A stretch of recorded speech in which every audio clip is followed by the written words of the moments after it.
உங்களை பொறுத்த வரைக்கும் நான் சொல்கிறேன், 7.5 பீரியட் முடிஞ்சு போச்சு, நிச்சயதார்த்தம் முடிஞ்சு நின்று போச்சு சார் அப்படின்னு சொல்கிறவங்களாம் இந்த ஆண்டு திருமணம் நடக்கும். வீடு வாங்கலாம், மனை வாங்கலாம், மனை வாங்கி வீடு கட்டலாம். வேற்று மொழி இனத்தவர்களால் லாபம். உங்களுக்கு ராகு கேது மாறும்போது இடமாற்றம் வரும், அந்த ரூட்டை பிடிங்க, ஜெயிக்கலாம். குரு பிரம்மா, குரு விஷ்ணு, குரு தேவோ மகேஸ்வர, குரு சாட்சாத் பரபிரம்மா, தஸ்மை ஸ்ரீ குருவே நமஹ. சார், 2026 சனிப்பெயர்ச்சி வரப்போகுது. மக்களும் ஆவலா காத்துக்கிட்டு இருக்காங்க. இந்த சனிப்பெயர்ச்சியில நமக்கு எல்லாம் என்ன நடக்க போகுது அப்படின்னு சொல்லிட்டு, சனிப்பெயர்ச்சி அப்படின்னு கேட்கறதுக்கு முன்னாடி உண்மையாவே சனிப்பெயர்ச்சி இருக்கா சார்? ஏன் நீங்கள் அந்த சந்தேகமாகவே கேட்குறீங்க? நீங்களே சந்தேகமாக கேட்டால் நம்ம நேயர்களுக்கு, சார் ஏற்கனவே நீங்கள் ஒரு சனிப்பெயர்ச்சி கொடுத்தீங்களே, கும்பராசியில் இருந்து மீனராசிக்கு பயிற்சி ஆகும் மேஷராசி நேயர்களே அப்படின்னு சொன்னீங்களே, அது உண்மையா இது உண்மையான்னு கேட்குறாங்க இல்லைங்களா? அந்த மனசில் இருக்கிறத தான் நீங்கள் வந்து பிரதிபலிச்சிங்க. இப்போ இந்த சனிப்பெயர்ச்சி ஆயிடுச்சா இல்லையாங்கிற கேள்வி நான் உண்மையிலே சொல்ல வேண்டியது என்னுடைய கடமை. Before I start my predictions for 12 ராசிஸ், நான் சொல்கிறது என்னன்னு கேட்டிங்கன்னா, இது ஏற்கனவே முடிஞ்சிருச்சு. திருக்கணித பிரகாரம் கும்பத்தில் இருந்து மீனத்துக்கு போயிட்டார். மீனத்தில் போயிட்டு வக்கரமானார்.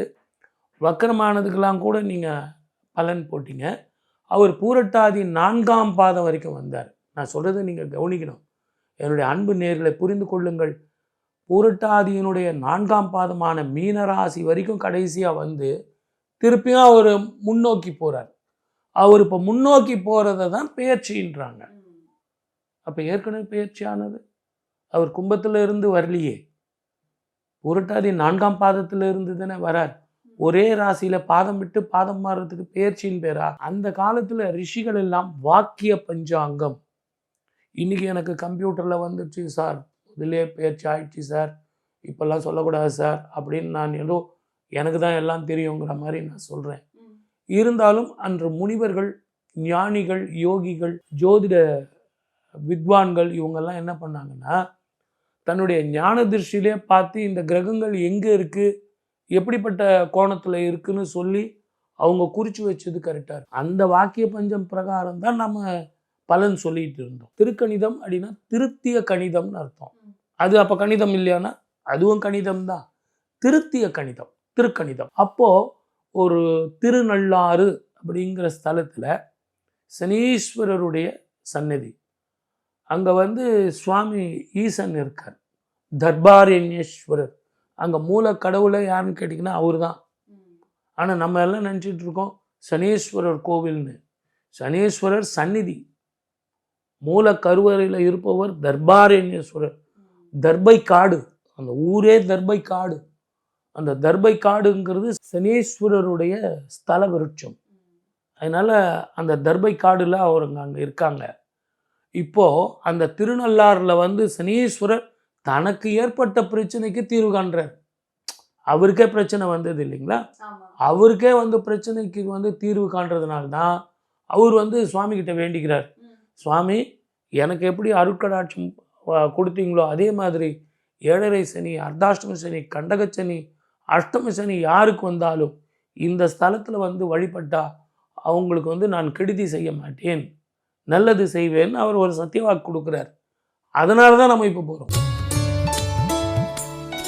சார், அடுத்ததா மகர ராசிக்காரர்களுக்கு இந்த 2026 வரக்கூடிய சனிப்பெயர்ச்சி என்ன மாதிரியான பலன்களை கொடுக்க போகுது? நீங்கள் ஒரு கேள்வி கேட்பீங்கன்னு நினச்சி பயந்துக்கிட்டே இருந்தேன். சார் 7.5 முடிஞ்சிருச்சா இல்லையா? முடிஞ்சிருச்சுமா.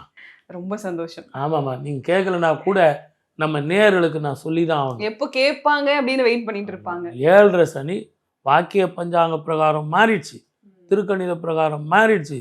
அவங்களுக்கு மனசுக்குள்ள சந்தோஷம். சார், நீங்கள் திருக்கணிதத்தில் சொன்னீங்களா, அந்த பலன் ஒன்றுமே வரலையே, இன்னும் எனக்கு வேலை கிடைக்கல, ஆமாம் தொழில் எனக்கு சரியாக அமையல, வருமானம் இல்லை, வீட்டில் நிம்மதி இல்லை, ஒரே சண்டை சச்சரவு, வருமானம் இல்லாமல் நோய் வேறு. நீங்கள் சொல்லியிருந்தீங்கன்னா திருக்கணித பிரகாரம் எனக்கு இப்போ அதனுடைய பலன் வரணும்ல, அது வரலையே அப்படின்னா வாக்கிய பிரகாரம் மாறப்போகிறார். ஆனால் அது ஏன் பலன் தரல அப்படின்னும் போது அது வக்கரத்தில் வரார். வக்கரத்தில் வரும்போது உங்களுக்கு பலன் சரியாக தரல. இப்போ கூட சனீஸ்வரர் வந்து மீனத்தில் இருக்காரே ஒழிய மீனத்திலேயே ஒரு குறிப்பிட்ட காலத்துக்கு பிறகு அவர் மீண்டும் வக்கரமாகிறார். ஆகவே உங்களை பொறுத்த வரைக்கும் நான் சொல்கிறேன், 7.5 பீரியட் முடிஞ்சு போச்சு. தைரியமாக இருங்கோ. வேலை தேடலாமா சார்? கண்டிப்பாக நல்ல உத்தியோகம், மேலதிகாரிகள் தொல்லை இருக்காது, அதி அற்புதமான வாழ்க்கை வரும். நல்ல உழைக்க தெரிந்தவர்கள் நீங்கள், உழைக்க தெரியலாம். எப்போவுமே இந்த வெளிநாட்டில் போகிறவங்க என்ன கேட்பாங்க, என்ன சார் யூஎஸ் மூட்டானே? சார், நீங்கள் உங்களுடைய உழைப்பை தான் மூலதனமாக வைக்கிறீங்க. நீங்கள் எதுனா ஒரு 10 கோடி ரூபாய் எடுத்துகிட்டு போய் மூலதனமாக வைக்கிறீங்க? உங்களுடைய உழைப்பு, உங்களுடைய பிரெயின். உழைக்க தெரிஞ்சிங்கன்னா பழைக்க தெரியும். உழைக்க தெரிஞ்சவங்க எந்த நாட்டில் வேணாலும் போகலாம். அமெரிக்கா டோர்லலாம் மூடுவான்னு சொல்ல முடியாது. ஏன்னா உங்களுக்கு உழைப்பீங்க, அவனுக்கு உழைக்க தெரியாது. நீங்கள் உழைப்பீங்க, உங்களை அவன் கூட்டு தான் தீரணும், வேறு வழி கிடையாது. அப்போது எந்த டோர் எங்கே மூடினாலும் சரி, மகர ராசிக்காரர்கள் பிழைக்க தெரிந்தவர்கள் போய் சந்தோஷமாக பிழைங்க. திருமண வாழ்க்கை இதுவரைக்கும் தடைப்பட்டவர்கள் படாத பாடுபட்டீங்க சார். நீங்கள் ஜாதகம் நல்லா இருக்குன்ட்டீங்க, பொண்ணு வீட்டில் பார்த்தாங்க சார், பிள்ளை வீட்டில் பார்த்தாங்க சார், பொருத்தம் இல்லைன்ட்டாங்க. இது சவாதோஷங்கிறாங்க, நாகதோஷங்கிறாங்க.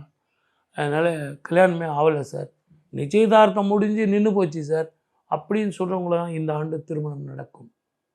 வீடு வாங்கலாம், மனை வாங்கலாம், மனை வாங்கி வீடு கட்டலாம். சார் அந்த அளவுக்கு பணம் வருமா? நீங்கள் வேறு என்ன வம்பல எல்லாத்தையுமே சொல்லிகிட்டே இருக்கீங்க. அம்மா, நீங்கள் ஏற்கனவே இருக்கிற கடன் பத்தாதுன்னு இன்னும் 2 என்னை மாட்டி விட்டு போயிடாதீங்க சார். இல்லை, அதற்கான வருமானங்கள் வரும், மன நிம்மதி வரும். உடல் ஆரோக்கியத்தை மாத்திரம் கொஞ்சம் பார்த்துங்க. வேற்று மொழி இனத்தவர்களால் லாபம், கிறிஸ்டியன் முஸ்லீம் வேற்று மொழி இனத்தவர்களால் லாபம், அந்த நாட்டுக்கு நீங்கள் போகிறதுனால லாபம்.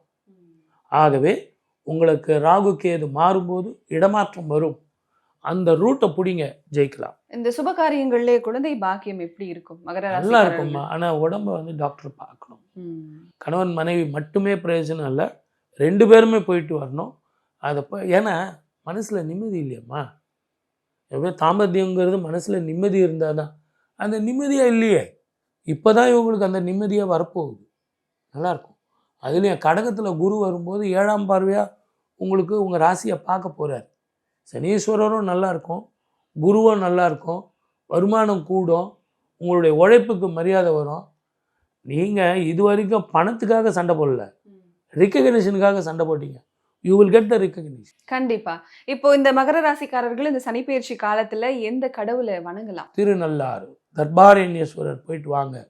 அங்கே போயிட்டு நல்ல எண்ணெய், என்ன எண்ணெய்? நல்லெண்ணெய். அது நல்லெண்ணெய் தானே?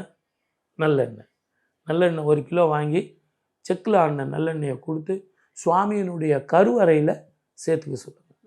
அதை சேர்த்திங்கன்னா அதை விட தான தர்மம் மிக அற்புதமான பலனை தரக்கூடியது வேற எதுவும் கிடையாது. இப்போ பொதுவாகவே சார், இந்த சாதாரண மக்களோட வாழ்க்கையில திருமணமா இருக்கட்டும், இல்லை புதிய தொழில் தொடங்குறதா இருக்கட்டும், ஏதோ ஒரு நல்ல காரியம் பண்ணலாம் அப்படின்னு சொன்னாவே அவங்களுக்கு இந்த சனி தானே ஒரு மிகப்பெரிய பிரச்சனையா இருக்காங்க. அப்போ இவங்க பொதுமக்கள் எல்லாம் என்ன சார் பண்றது? சனியை ஃபாலோ பண்ணலாமா வேண்டாமா சார்? என்னன்னு கேட்டிங்கன்னா, ஒரு ராசிக்கு அவர் 2.5 வருஷம் இருக்கார். இப்போ குரு மற்ற கிரகங்கள்லாம் பார்த்தீங்கன்னா அந்த ராசிக்கு இருக்கிற பலன் தான். ஆனால் சனீஸ்வரர் பார்த்தீங்கன்னா முன்ன பின்ன இருக்கிற பலன், அவருடைய பார்வை, வக்கரம் அப்படின்னு இதெல்லாம் கணக்கு பண்ணோம். அதனால தான் பயப்படுறாங்க. சனி கொடுத்தால் யார் தடுப்பர்? சனியை போல கொடுப்பார் யாராவது உண்டா? சனி கொடுத்தால் அது ஸ்திர சொத்தாக இருக்கும், சுமங்கலி தத்துவத்தை தருவான். 7.5 சனியில் தான் கல்யாணம் ஆகும், அஷ்டமி சனியில் தான் வீடு வாங்குவீங்க, 7.5 சனியில் தான் ஊர் விட்டு ஊர் போவீங்க, இடம் விட்டு இடம் வாருவீங்க. பணத்தோட அருமை தெரியும், பசினா என்னன்னு தெரியும். It is a training period. ஆகவே இந்த 7.5 சனியும் சரி, அஷ்டம சனியும் சரி, இந்த காலத்தில் சுபம் நடக்கணும்னா நீங்கள் தாராளமாக போயிட்டு வாங்க. திருநள்ளாறு போயிட்டு வாங்க. இந்த மீனத்துக்கு போகிறத சந்தோஷமாக குடும்பத்தோடு போயிட்டு உங்களுக்கு 7.5 சனி, அஷ்டம சனி, அர்த்தாஷ்டம சனி போய் உங்களை ஏங்க தானம் பண்ண போகிறீங்க, தர்மம் பண்ண போகிறீங்க. இது தப்பா? 2 வாட்டி பண்ண தப்பா?